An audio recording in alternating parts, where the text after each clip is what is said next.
இன்றைய வகுப்புல நம்ம எதை பத்தி பார்க்க போறோம் அப்படின்னா, உவர் மண்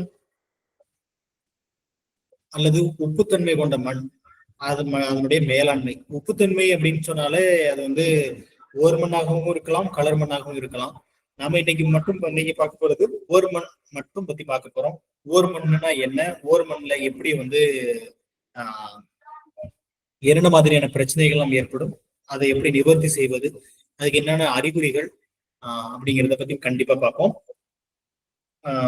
பிரச்சனைக்குரிய மண் அப்படின்னு சொல்லி என்ன சொல்றோம் அப்படின்னா, எந்த ஒரு மண்ணிலையும் சரியான ஒரு லாபகரமான வேளாண்மையை முன்னெடுக்க முடியல அப்படின்னா அது வந்து பிரச்சனைக்குரிய மண் அப்படின்னு சொல்லிட்டு சொல்றோம். அது எந்த வகையில எல்லாம் பாதிக்கும் அப்படின்னா, மண்ணுடைய பயிரினுடைய விளைச்சலை பாதிக்கும், பயிருக்கு கிடைக்கக்கூடிய சத்துக்களை பாதிக்கும். இது மாதிரி பல்வேறு விதமான இடையூறுகளை ஏற்படுத்தும், அசௌகரியங்களை ஏற்படுத்தும். ஸோ அதனால நமக்கு வந்து சரியான ஒரு நல்ல முறையில வந்து வேளாண்மையை செஞ்சு நல்ல லாபகரமான முறையில நம்ம வந்து செய்ய முடியாது. பிரச்சனைக்குரிய மண்ணை வந்து எப்படி நிர்வாகம் செய்யறது, மேலாண்மை பண்றது அப்படிங்கிறத பத்தி பார்ப்போம். பொதுவா வந்து பிரச்சனைக்குரிய மண் வகைகள் அப்படின்னு பார்த்தோம் அப்படின்னா, பௌதீக இடர்பாடுகள், அதுக்கப்புறம் வந்து ரசாயன இடர்பாடுகள், மண்ணில் இருக்கக்கூடிய நுண்ணுயிரினுடைய இடர்பாடுகள், அதுக்கப்புறம் சத்துக்களுடைய இடர்பாடுகள். இப்படி பல்வேறு விதமான இடர்பாடுகளுடைய மண் வகைகளாக நம்ம பிரிக்கலாம். முதல்ல பௌதீக இடர்பாடுகள், ரசாயன இடர்பாடுகள், அதுக்கப்புறம் வந்து உயிர் பன்முகத்தன்மையினால் ஏற்படக்கூடிய இடர்பாடுகள், இல்லது அது அதனால அல்லது கிடைக்காததுனால, இந்த சரியான நுண்ணுயிர் உயிரிகள்லாம் இல்லாததுனால ஏற்படக்கூடிய இடர்பாடுகள். அதுக்கப்புறம் வந்து சத்துக்கள் இல்லாம ஏற்படக்கூடிய இடர்பாடுகள் அப்படின்னு சொல்லிட்டு பல வகையா பிரிக்கலாம். ஸோ நம்ம ஏற்கனவே போன வாரத்துல என்ன பார்த்தோம் அப்படின்னா, பௌதீக இடர்பாடுகள் அப்படின்னா என்ன அப்படிங்கிறத பத்தி பார்த்தோம். பௌதீக இடர்பாடுகள் அப்படின்னா, அதாவது இயற்பியல் சார்ந்த ஒரு மண்ணினுடைய கட்டமைப்பு சார்ந்த பிரச்சனைகள். மண்ணினுடைய கட்டமைப்புகள் அப்படின்னா முன்னாடியே சொன்ன மாதிரி சாண்ட், ஸ்லிட், கிளே, மணல் துகள்கள், களித்துகள்கள், கிராவல் துகள்கள் அப்படின்னு சொல்லிட்டு சொன்னோம். இதனுடைய அமைப்பு அந்த கலப்பு விகிதத்தை பொறுத்து பல்வேறு விதமான மண் வகைகளாக பிரிச்சோம் இல்லையா. அதாவது தண்ணீர் ஊடுருவ முடியாத நில வகை, அதுக்கப்புறம் வந்து அளவுக்கு அதிகமான நீர் ஊடுருவும் திறன் கொண்ட நில வகை. இந்த தண்ணீர் ஊடுருவ முடியாதது அப்படின்னா களித்துகள்களை பார்த்தோம். களித்துகள்கள் அதிகமாக எந்த மண் வகைகளில் இருக்கிறதோ அது வந்து தண்ணீர் ஊடுருவ முடியாதது அப்படிங்கிறத பார்த்தோம். அதுக்கப்புறம் வந்து ஹைலி பெர்மியபிள் சாயில், அதிகமாக நீர் ஊடுருவக்கூடியது அப்படின்னு பார்த்தோம்னா அதுல களித்துகள்களே இல்லாம வெறும் மணல் துகள்களாக மட்டுமே அதிகமாக இருக்கும் பட்சத்துல அது வந்து அளவுக்கு அதிகமாக ஊடுருவும் திறன் கொண்ட மண் வகை அப்படின்னு பார்த்தோம். அதுக்கப்புறம் மேல் மண் இறுக்கம் அப்படின்னு பார்த்தோம். அதாவது மேலடுக்கானது நல்ல மழைப்பொழிவுல நல்லாக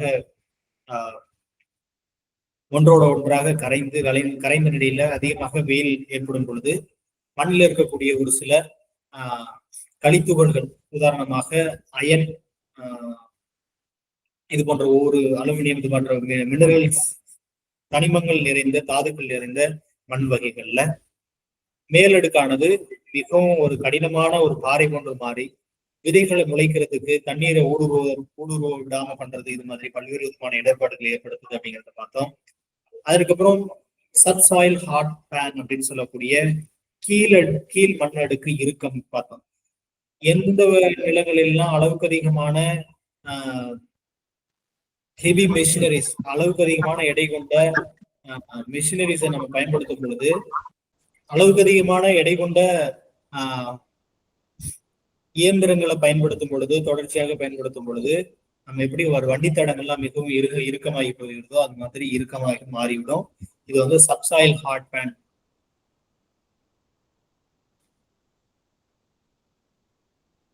கீழ் அடுக்கு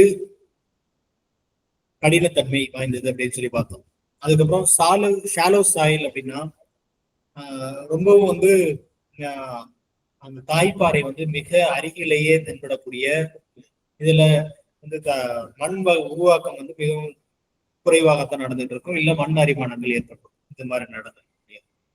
அதுக்கடுத்து பிளஃபி பேடி சாயில் அப்படின்னு சொல்லி பார்த்தோம். அளவுக்கு அதிகமாக ரொம்ப மண்ணினுடைய கட்டமைப்பை நம்ம வந்து வெறும் நெல் பயிர் மட்டும் பண்ணிட்டு நம்ம வந்து விவசாயம் செஞ்சுட்டு இருக்கும் பொழுது ஏற்படக்கூடிய பிரச்சனை அப்படின்னா இந்த பிளப்பி பேடி சாயில் அப்படின்னு சொல்லி நம்ம காலை இல்ல இயந்திரங்கள் எல்லாம் கொண்டு போய் வச்சோம் அப்படின்னா உள்ள போய் பதிச்சுக்கும். இல்ல அது அளவுக்கு அதிகமாக தொடர்ச்சியாக நம்ம வந்து மண்ணினுடைய தன்மையை வந்து நெல் மட்டும் பயிரிடும் போது ஏற்படக்கூடிய பிரச்சனை. எப்படி ஒரு குளங்கள் எல்லாம் வந்து நம்ம கால் பதியுது இல்லையா, அது மாதிரியான இடையூறு. அதுக்கப்புறம் ஹெவி கிளே சாயில் அப்படின்னு பார்த்தோம் அப்படின்னா மிகவும் வந்து ரொம்ப களித்தன்மை வாய்ந்த மண், கரடு முரடாக இருக்கும், எளிமையா காய்ந்து விடும், இது மாதிரியான மண் வகைகள் பார்த்தோம்.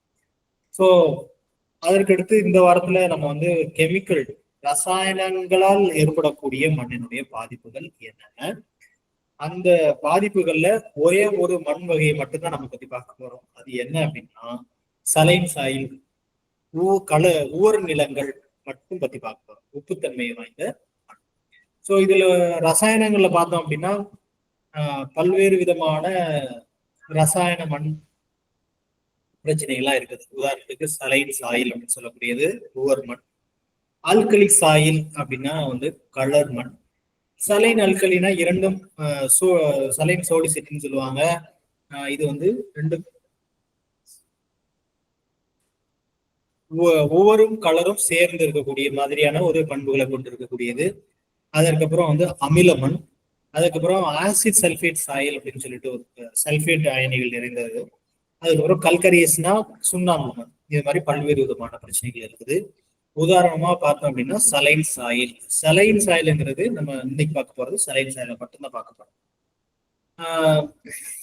அதற்கடுத்து ஏற்கனவே சொன்ன மாதிரி biological problem of the soil அப்படின்னா மண்ணில் இருக்கக்கூடிய அங்க கரிமத்தினுடைய அளவு குறைவதன் மூலமாக மண்ணினுடைய நுண்ணுயிரிகளுடைய எண்ணிக்கை மிகவும் குறைவாக போவது, கூடவே வந்து நம்ம அளவுக்கு அதிகமான ரசாயன பயன்பாடுகள், ரசாயன உரங்கள் பயன்பாடுகள் மூலமாக மண்ணினுடைய மண்புழு உரங்களை வந்து மண்புழுக்களை வந்து இறக்க செய்வது. அதுக்கப்புறம் வந்து மண்ணில் இருக்கக்கூடிய இது எல்லாமே இருந்துச்சு அப்படின்னாதான் மண்ணுல வந்து ஒரு காற்று புகும் தன்மை ஏற்படும். அங்கே வந்து பயிருக்கு தேவையான மக்குவதற்கு உண்டான கழிவுகள் எல்லாம் கிடைக்கும். அதே மாதிரி மண் அரிமானம் ஏற்படுவது, மண் சத்துக்களை வளமாக மாற்றுவதற்கும் இந்த பயாலஜிக்கல் ப்ராப்பர்ட்டி அப்படிங்கிறது ரொம்ப ரொம்ப முக்கியம் அப்படின்னு சொல்லி பார்க்கலாம்.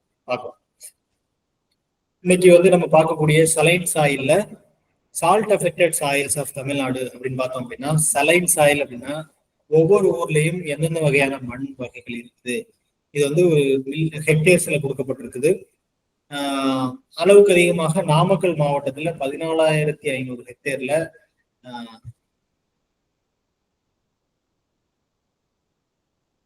சலைன் சாயில் இருக்குது.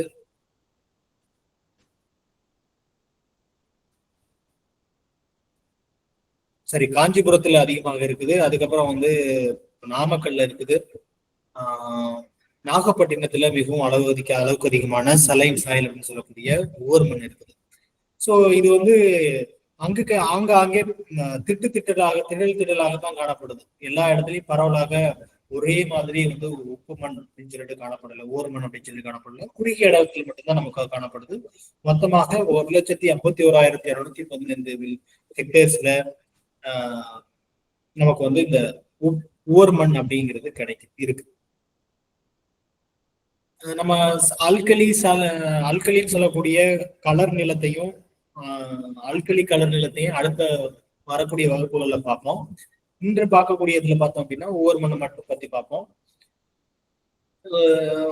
உப்பு மற்றும் சோடியம் கொண்ட மண் உருவாவதற்கான காரணங்கள், உதாரணமாக உப்பு மண் உருவாவதற்கு காரணங்கள் அப்படின்னு பார்த்தோம் அப்படின்னா எல்லா இதுவுமே வந்து தாய்ப்பாறை தான் பொறுத்திருக்கு. எப்படி வந்து நம்ம கிரானைட் ஒரு இடத்துல கிடைக்குது, மார்பிள் ஒரு இடத்துல கிடைக்குது, வெள்ளை சிவப்பு பளிங்கு கற்கள், வெள்ளை பளிங்கு கற்கள் ஒவ்வொரு பளிங்கு கற்களை சொல்றோம். அதே மாதிரி பல்வேறு விதமான தாதுக்களை மண்ணிலிருந்து வெட்டி எடுக்கிறோம். இரும்பு தாதுக்கள், காந்த தாதுக்கள், இந்த மாதிரி பல்வேறு விதமான தாது பொருட்களை மண்ணுல இருந்து வெட்டி எடுக்கிறோம். இது எல்லாமே தாய்ப்பாறை அப்படின்னு தான் அர்த்தம். இந்த தாய்ப்பாறை தான் வந்து அந்த இடத்துல ஒரு ஒரு இடத்துல தாய்ப்பாறையானது இருக்கும் பொழுது தாயை நூலை போல சேலை தாயை போல பிள்ளை அப்படின்னு சொல்லுவாங்க இல்லையா, அந்த தாயிலிருந்து உருவான மண் வகைகள் தாய்ப்பாறையை பொறுத்துதான் அமையும். அந்த தாய்ப்பாறை வந்து என்ன மாதிரியான மண் வகைகளை கொண்டு இருக்குதோ, எந்த மாதிரியான தன்மையை கொண்டு இருக்குதோ அதை பொறுத்தே அமையும். அதிக அளவுல வந்து காரங்களை கொண்ட, அதாவது பேசஸ கொண்ட பாறைகள்ல இருந்து உருவாக்கக்கூடிய மண்ணானது உப்புத்தன்மை வாய்ந்ததாக இருக்கும், சோடியம் கலந்ததாக மாறியும். உதாரணத்துக்கு பசால்ட், சாண்ட்ஸ்டோன் அப்படின்னு சொல்லக்கூடியது, இதெல்லாம் வந்து அந்த உப்புத்தன்மை வாய்ந்த மண்ணில இருந்து உருவாகக்கூடியது பாறை, அந்த பாறையிலிருந்து உருவாகக்கூடிய மண். அதற்கடுத்து குறைந்த மழைப்பொழிவு மண்ணுங்க தண்ணீரானது வந்து மழைப்பொழிவு வந்து ஏற்படும் பொழுது ஒரு அமில நிலையில தான் இருக்கும். ஒரு குறைஞ்சது 6.5 அந்த ரேஞ்சில தான், 6.5ல இருந்து 7க்குள்ளதான் வந்து நம்ம மழை நீரினுடைய அமிலக்கார நிலை இருக்கும். இது வந்து நம்ம இந்த மண்ணு மழைப்பொழிவு ஏற்படும் பொழுது ஒண்ணு இது ரெண்டும் கலக்கிறது, அதன் கூடவே வந்து பார்த்தோம் அப்படின்னா அந்த உப்புகள் எல்லாம் வந்து வேற ஒரு இடத்துக்கு பிரிச்சு விடுறது, இது மாதிரியான வேலைகள்லாம் பண்ணலாம். ஸோ மழைப்பொழிவு குறைவாக இருக்கும் பட்சத்துல என்ன ஆகும் அப்படின்னா மண்ணிலிருந்து உப்புகளை வந்து அகற்றுவதற்கு போதுமான நீர் இருக்காது. இதனால உப்புகள் வந்து அடிமட்டத்துல வந்து சேருகின்றது. இந்த குறைந்த மழைப்பொழிவு வறண்ட மற்றும் அரை வறண்ட பகுதிகளில் பொதுவானது. இது எல்லா இடத்துலயும் வந்து செமி ஏரிட் ரீஜியன் சொல்லுவாங்க. மழைப்பொழிவு வச்சு பிரிப்பாங்க, arid region, semi arid region. So இந்த செமி ஏரிட் ரீஜியன் அப்படின்னா மழைப்பொழிவை வச்சு பிரியக்கூடியது. எங்கெல்லாம் குறைந்த மழைப்பொழிவு இருக்கு அந்த இடங்கள் எல்லாம் வந்து இந்த இது இருக்கும். அதே மாதிரி அளவுக்கு அதிகமாக ஆவியாகுதல், நீர் ஆவியாதல். நீர் இப்ப நம்ம எப்படி நம்ம உடம்புல இருந்து உப்புகள் இதெல்லாம் சுரக்குது, வேர்வையில வருது. நம்ம வேர்வையின் போது நம்ம உடம்புல நம்மளுடைய ஆடையில படுது. அந்த ஆடையில படுறது எப்படி வந்து திடீர்னு வந்து உப்பு பூக்குதுன்னு சொல்றோம் இல்லையா நம்ம ட்ரெஸ்ல எல்லாம். ஸோ அதிகமா எவாபரேட் ஆகும் பொழுது அந்த கீழே இருக்கக்கூடியதெல்லாம் மேல வந்துடும். ஒரு ட்ரெஸ்ல எப்படி நம்ம ட்ரெஸ் 2 துகள்களுக்கு மேல இருந்தது ட்ரெஸ்ஸுக்கு மேல வருது இல்லையா, சோ அது மாதிரி அளவுக்கு அதிகமாக ஆவியாகும் பொழுது அந்த ஆவியாகக்கூடிய நீரானது மேல் நோக்கி வரும் பொழுது நம்ம மேல் மண்ணானது உப்புத்தன்மை வாய்ந்ததாக மாறுகிறது. சோ இது வந்து அளவுக்கு அதிகமாக ஆவியாகும் மூலமாக ஏற்பட முடியும். அதற்கடுத்து பார்த்தோம்னா மோசமான வடிகால், அதாவது வடிகால் வசதியே இல்லாத மண் நிலத்துல அளவுக்கு அதிகமான சோடியம் அயனிகள் வந்து சேரும் பொழுது நமக்கு வந்து இந்த உப்பு மண் ஏற்படுறதுக்கு வாய்ப்பு உள்ளது. அதே மாதிரி நீர் ரொம்ப ரொம்ப இப்ப இருக்கக்கூடிய காலகட்டங்கள்ல ஒவ்வொரு மண் உருவாவதற்கு மிக முக்கியமான காரணமா பார்த்தோம் அப்படின்னா தண்ணியில இருக்கக்கூடிய உப்பு. எங்க பார்த்தாலும் வந்து உப்பு தண்ணி, சப்ப தண்ணின்னு சொல்றாங்க, உப்பு தண்ணின்னு சொல்லுவாங்க, பல்வேறு விதமான பேர்கள்ல அழைப்பாங்க.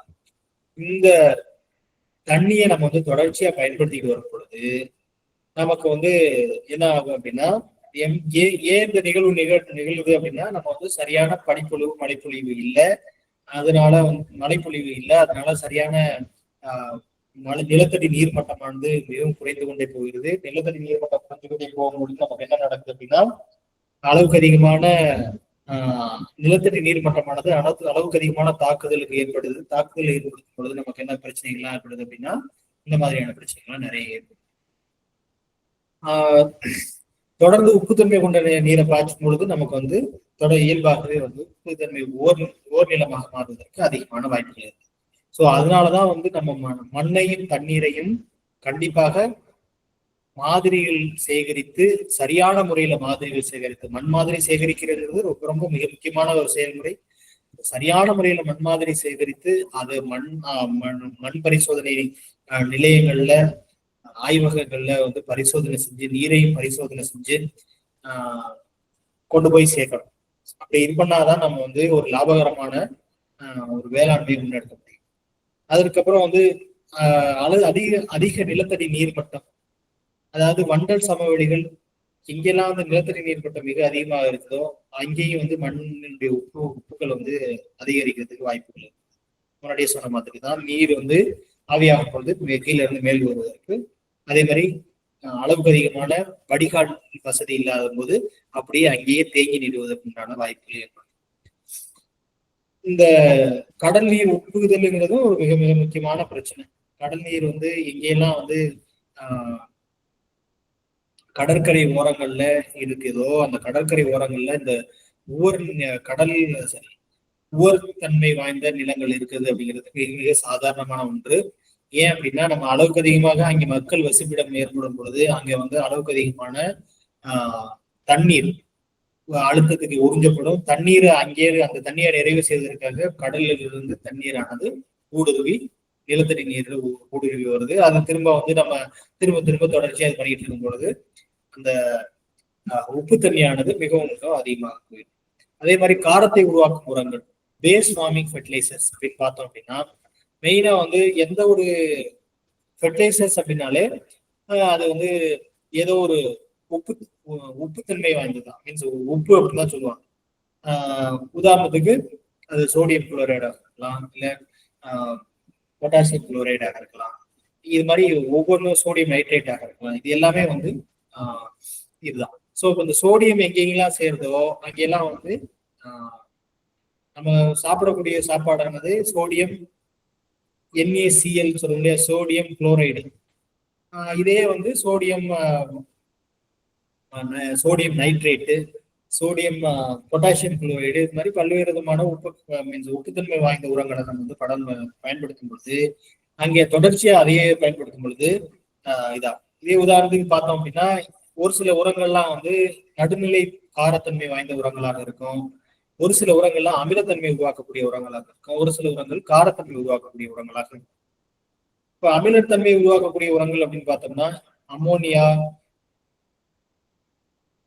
நம்ம அதிகமா பயன்படுத்தும் பொழுது என்ன ஆகும் அப்படின்னா அமிலத்தன்மை வாய்ந்த உரங்களாக மாறிக்கிட்டே இருக்கும். அதே மாதிரி எங்கெங்கெல்லாம் வந்து அளவுக்கு அதிகமான மழைப்பொழிவு ஏற்படுதோ அங்கேயே அமிலத்தன்மை உருவாவதற்கு வாய்ப்புகள் அதிகமாக. உப்புத்தன்மை கொண்ட வண்ணை வந்து நம்ம வந்து எப்படி பிரிக்கலாம் முன்னாடியே பார்த்தோம். அதனுடைய எலக்ட்ரிக்கல் கண்டக்டிவிட்டி, மின் கடத்தும் திறன், அதற்கப்புறம் வந்து sodium exchangeable sodium percentage ESP அப்படின்னு சொல்லக்கூடியது, அதுக்கப்புறம் வந்து மண்ணினுடைய கார அமிலத்தன்மை.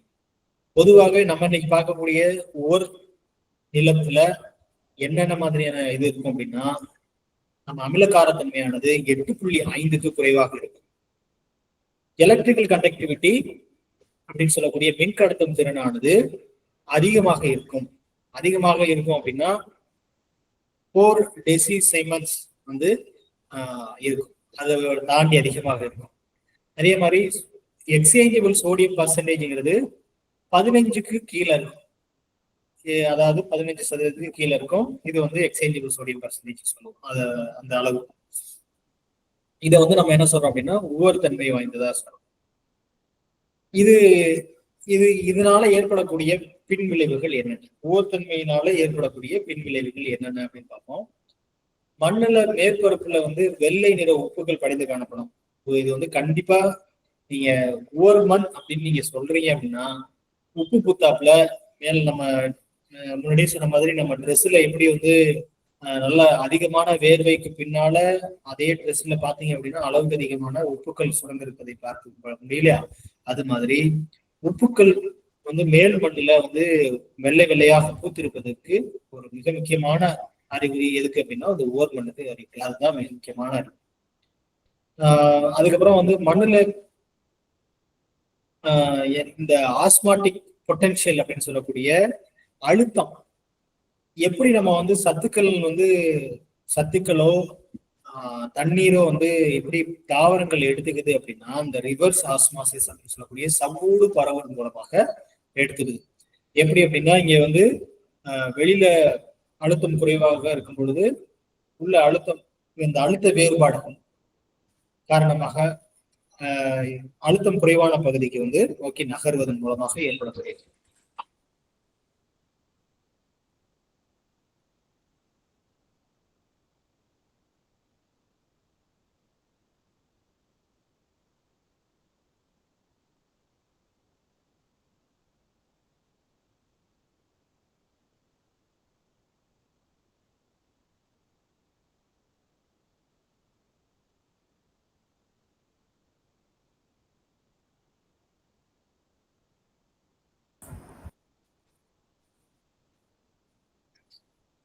இந்த சவுடு பரவல் அழுத்தம் மிகுந்த பகுதியிலிருந்து அழுத்தம் குறைவான பகுதிக்கு வந்து அழுத்தம் தண்ணீரினுடைய மூலக்கூறுகள் நகர்வதனால் ஏற்படக்கூடியது. அதை பொறுத்துதான் வந்து இருக்கும். ஸோ இங்கேயும் வந்து இப்போ மிக அளவுக்கு அதிகமாக அழுத்தம் ஏற்படும் பொழுது மண்ணுல வந்து பயிருக்கு தேவையான தண்ணீரை வந்து பயிர்கள் உறிஞ்சிக்க முடியாத நிலை ஏற்படும். ஸோ அதனால வந்து சத்துக்களும் கண்டிப்பா உள்ள போய் சேர முடியாது. இப்படியே கொஞ்சம் கொஞ்சமா அளவுக்கு அதிகமான அந்த வெளியில இருக்கக்கூடிய ப்ரெஷர் வந்து மிகவும் அதிகமாக இருக்கும் பட்சத்துல தண்ணி உள்ள போய் சேராது.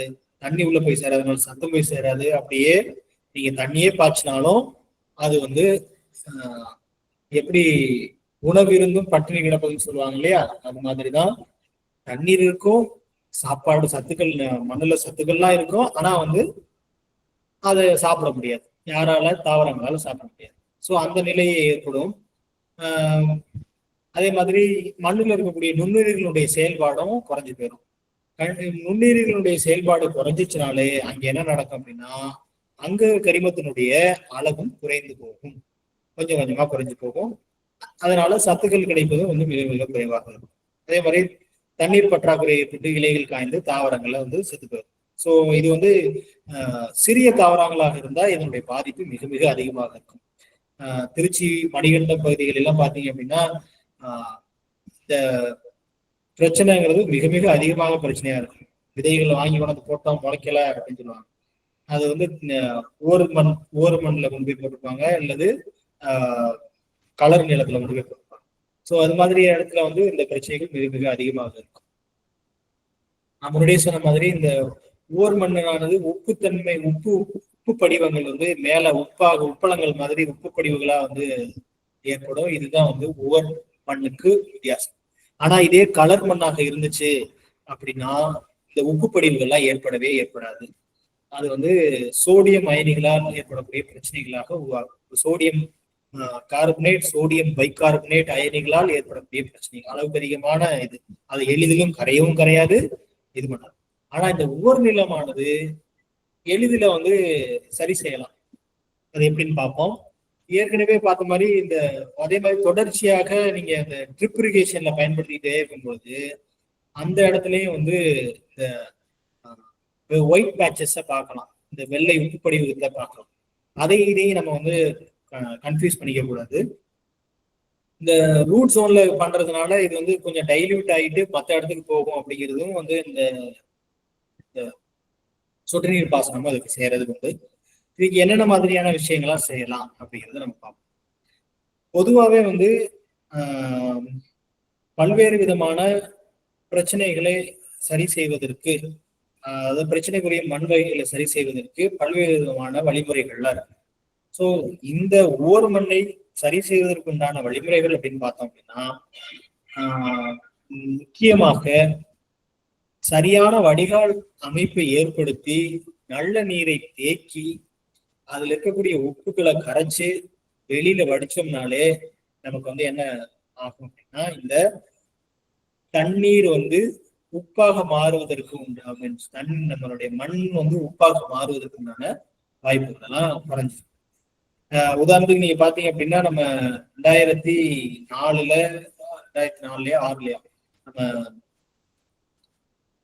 சுனாமி அலைகள் தாக்கத்தினால் வந்து பல்வேறு விதமான நிலப்பரப்புகள் வந்து இந்த உப்புத்தன்மை வாய்ந்ததாக இருந்தது. ஸோ அந்த மாதிரியான நிலங்கள்ல எல்லாம் என்ன பண்ணாங்க அப்படின்னா நல்ல நீரை வந்ததுக்கு அப்புறம் வடிச்சு அந்த உப்புத்தன்மையில எல்லாம் வடிச்சு வெளியில இது பண்ணிவிட்டாங்க. ஸோ இது வந்து கரையும் நிலையில இருக்கக்கூடிய உப்பு, அதுதான் ரொம்ப ரொம்ப முக்கியம்.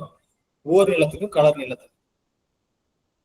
இதே கலர் நிலமாக இருந்தால் கரையாத நிலையில இருக்கக்கூடிய உப்புகள் இருக்கும். இதே ஓர் நிலமாக இருந்தால் கரையும் நிலையில இருக்கக்கூடிய உப்புகள். நம்ம எப்படி நம்ம தண்ணியில வந்து உப்பை வந்து போட்டோன்னே கரையுதோ அது மாதிரி நல்ல தண்ணீர்ல சேகரிச்சு வச்சு நம்ம வந்து அதை வடிகட்டி வெளியில அனுப்பி விட்டோம் அப்படின்னா நம்மளுடைய உப்புத்தன்மையும் போயிடும். உதாரணத்துக்கு நீங்க வந்து ஏற்கனவே ஒரு இடத்துல உப்பு அளவுக்கு அதிகமா உப்பு போட்டு கரைச்சிட்டீங்க, மறுபடியும் அதுல கொண்டு போய் உப்பு போட்டீங்க, உப்பு போட்டு கரைச்சிங்க அப்படின்னு கிடையாது. என்ன காரணம் அப்படின்னா ஏற்கனவே அந்த அடர்த்தியானது நிறைவு செய்யப்பட்டது. ஸோ அதனால அந்த உப்பு நம்ம மேற்கொண்டு போட்ட உப்பானது கரையாது. இப்போ நம்ம இந்த வடிச்சு விட்டுட்டு வெளியில சரியான வடிகால் அமைப்பை ஏற்படுத்தி இந்த ஓர் மண்ணானது நல்ல தண்ணீரை நிரப்பி அதை வடிகட்டினா நல்ல கொஞ்சம் தேங்கி நிக்கிற மாதிரி செய்து அதை வந்து வடிச்சு விடணும். ஸோ அப்படி செய்யும் போது ஓர் நீரத்துல மிக முக்கியமான கரை நிலையில் இருக்கக்கூடிய உப்புகளை நம்ம வந்து குறைச்சிடலாம். நம்ம பயிருக்கு தேவையான சத்துக்கள் நம்ம கொடுக்கறது, அதே மாதிரி பயிருக்கு தேவையான தண்ணீரை கொடுக்கறது ரொம்ப முக்கியம். முக்கியமா பல்வேறு விதமான இதுல பண்ணலாம். ஒரு சில இடங்கள்ல ரொம்ப மிகவும் அளவுக்கு அதிகமான உப்புத்தன்மை வாய்ந்ததா இருக்குது அப்படிங்கிற பட்சத்துல என்ன பண்ணலாம் அப்படின்னா உப்பை தாங்கி வளரக்கூடிய பயிர்களை பயிர் செய்யணும். உதாரணத்துக்கு பாத்தீங்க அப்படின்னா பருத்தி, கேழ்வரகு இதெல்லாம் வந்து உப்பை தாங்கி வளரக்கூடிய பயிர்கள். அதுக்கப்புறம் வந்து மிதமான தாங்கும் திறன் கொண்டது அப்படின்னு பார்த்தோம்னா சூரியகாந்தி, நெல், அதுக்கப்புறம் வந்து சோளம். அதுக்கப்புறம் வந்து எதெல்லாம் வந்து உப்பு இருந்துச்சு அப்படின்னா ரொம்ப கருகி போறது அப்படின்னு பாத்தீங்க அப்படின்னா பயிர் வகைகள்ல பச்சை பயிறு, உளுந்து இதெல்லாம் வந்து உப்புனால் பாதிக்கப்படக்கூடிய பயிராக இருக்கு. ஸோ இதை எப்படி எல்லாம் சரி பண்ணலாம் அப்படின்னு பார்த்தோம் அப்படின்னா ரெய்ஸ்டு பெட் அப்படின்னு சொல்லக்கூடிய மேடுக்குள்ள பாத்திகள், மேடான பாத்தி, அதுக்கப்புறம் ஒரு தாழ்ல ஒரு பர்றம், ஒரு புளி, எப்படி நம்ம இது சொல்ல முடியாது ப்ராட் ஃபெட் ஃபரோஸ் சொல்ல முடியாது அது மாதிரி, அல்லது ரெய்ஸ்டு பெட்ஸ்ல வந்து நம்ம தண்ணீர் விட்டோம்னா கரைஞ்சி போய் அந்த ஃபரோஸ்ல போய் அது சேர்ந்த உப்புகள் சேர்ந்த மாதிரியும் இந்த நம்ம வேறு பகுதிகளில் வந்து உப்புகள் வந்து படியாத மாதிரியும் பார்த்துக்கலாம். அதுக்கப்புறம் ரிட்ஜஸ் அண்ட் ஃபரோஸ்ல நம்ம வந்து ஃபரோஸ்ல வைக்காம மேல் பகுதிகளில் அந்த பள்ளத்துல குழியில வைக்காம இந்த முக்கால் வாசியில அந்த மேடு பள்ள பாத்தீங்கன்னா இருக்கு இல்லையா, மேட்டுல முக்கால் பங்குல நம்ம வைக்கிறது. ஸோ அதன் மூலமாக நம்ம வந்து என்ன பண்ணலாம் அப்படின்னா இந்த ஒப்புவினால் ஏற்படக்கூடிய பிரச்சனைகளை தவிர்த்து.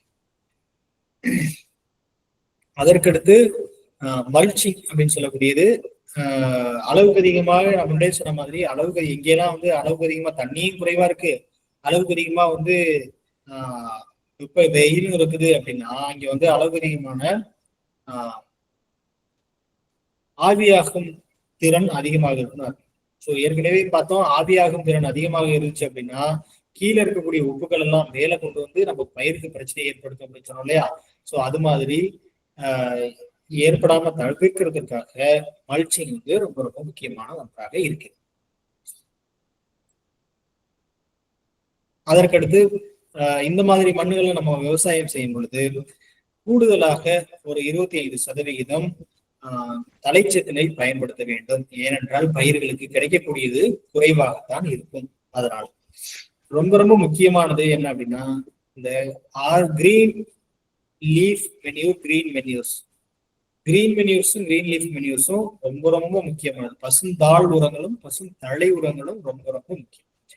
இந்த எங்கெல்லாம் இது மாதிரி உப்புத்தன்மை வாய்ந்ததாக இருக்குதோ அதுக்கெல்லாம் வந்து நம்ம இந்த பசுந்தாள் உரங்கள், பசுந்தலை உரங்களை பயன்படுத்தும் பொழுது மண்ணினுடைய கார அமில நிலை சரி செய்யப்பட்டு மண்ணானது வளமான பூமியாக மாற்றம் அடையும்.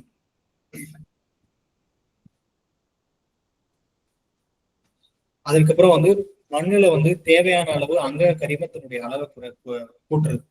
ஸோ அங்க கரிமத்தினுடைய அளவு எப்படிலாம் கூட்டலாம் அப்படின்னா பண்ணை கழிவுகள் மூலமாக ஏற்படக்கூடியது அல்லது மக்கிய தொழு உரங்கள் மூலமாக ஏற்படக்கூடிய இயற்கை உரங்கள் எல்லாம் நம்ம பயன்படுத்தும் பொழுது மண்ணினுடைய அங்க கரிமத்தினுடைய அளவை அதிகரிக்கலாம். இதன் மூலமாகவும் உப்பு மண்ணில் ஏற்படக்கூடிய இடர்பாடுகளை குறைக்கலாம்.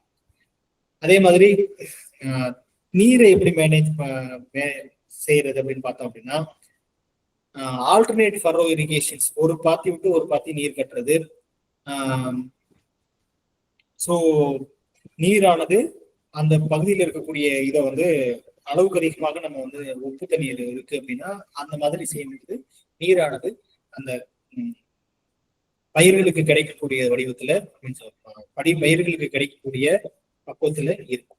அதுக்கப்புறம் வந்து எங்கெல்லாம் வந்து உப்புத்தன்மை பிரச்சனை மிக அதிகமாக இருக்குதோ அங்கே வந்து மிக முக்கியமான ஒன்று அப்படின்னா கிணறுகள் அல்லது கிணற்றில் பண்ணை குட்டைகள். இந்த கிணறுகள் அல்லது பண்ணை குட்டைகளை நம்ம என்ன பண்றோம் அப்படின்னா, நல்ல மழை நீரை சேகரித்து அந்த அந்த நீரோட நம்ம கிணத்து நீரையும் கலந்துக்கலாம். அதன் மூலமாக நமக்கு வந்து என்ன ஆகும் அப்படின்னா, இந்த பிரச்சனையை வந்து தவிர்த்துக்கலாம். அதே மாதிரி ஸ்பிரிங்க்லர் இரிகேஷன் சிஸ்டம்ஸ், வேர் வழியா எடுத்துக்க முடியாத, அதாவது முன்னாடி சொன்ன மாதிரி இலைவழி தெளிப்பு மூலமாக நீரை தெளிப்பது. எங்கெல்லாம் அளவுக்கு அதிகமான நீர் வந்து உப்புத்தன்மை வாய்ந்ததாக இருக்குதோ அங்கே வந்து ஆஸ்மாட்டிக் ப்ரெஷர்ஸ், சவுடு போற ஒரு அழுத்தம் வந்து ரொம்ப அதிகமாக இருக்கும் பட்சத்துல நீர் வந்து எடுத்துக்க முடியாது, சாப்பாடுகளும் சாப்பிட முடியாது அப்படின்னு சொன்னோம் இல்லையா. அந்த மாதிரி நிலையில இருக்கும் பொழுது இலையில ஏற்படக்கூடிய அழுத்தங்களை குறைப்பதற்காக ஸ்பிரிங்க்லர் இரிகேஷன்ஸ் பயன்படுத்தும் பொழுது நமக்கு இந்த பிரச்சனைகளை ஓரளவு தவிர்த்துக் கொள்ளலாம்.